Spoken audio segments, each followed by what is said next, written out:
हमने बात की थी आपके ज़हन में रही देसी घी।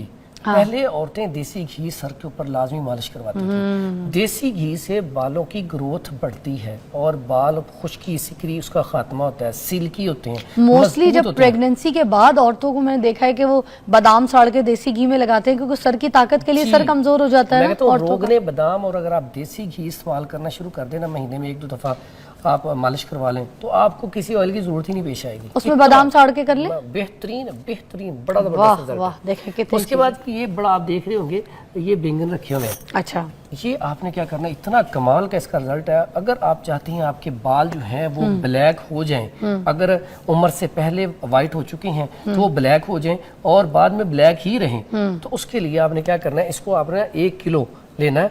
1 किलो आपने ना ऐसे इसको काट लेना है, ऐसे आपने इसको काट के ना छोटा छोटा ये आपने काट के रख देना है, ठीक है।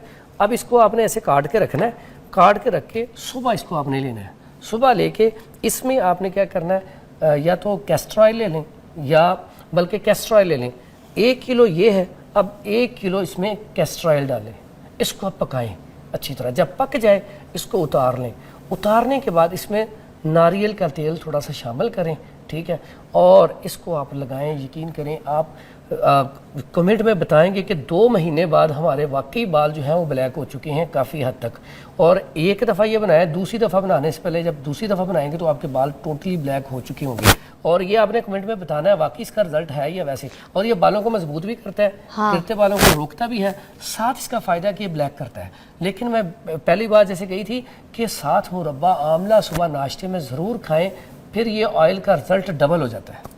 वाह, सर इससे भी बाल, बैंगन से भी देखिए आम सब्जी है, अच्छा जो सर आम नहीं थाली का बैंगन है। लेकिन तो मगर इससे भी बाल काले। बिल्कुल बिल्कुल बेहतरीन रिजल्ट। अच्छा, ये भी अच्छा था। वाह वाह वाह। दोबारा रिपीट करते हैं, बैंगनों को इस तरह से काला बैंगन ले लें, गोली, हाँ ठीक है, या कोई सा लंबा नहीं गोली, उसको इस तरह से काट लें। काट के इसमें पतीली में डालें, सॉसपैन में, और सॉसपैन में डालने के बाद जो है ना इसमें कैस्ट्रोल ऑयल डाल दें।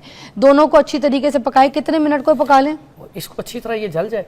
जब ये जल जाए अच्छी तरीके से पका लें, मैं खास से कोई 15 मिनट तो 6 मिनट 8 मिनट उसको धीमी आंच में पकाना पड़ेगा। वो पक जाएगा तो उसको बाहर निकालें, ठंडा करें, उसमें हल्का सा आपने नारियल का तेल डालना है और उसके बाद लगा लें।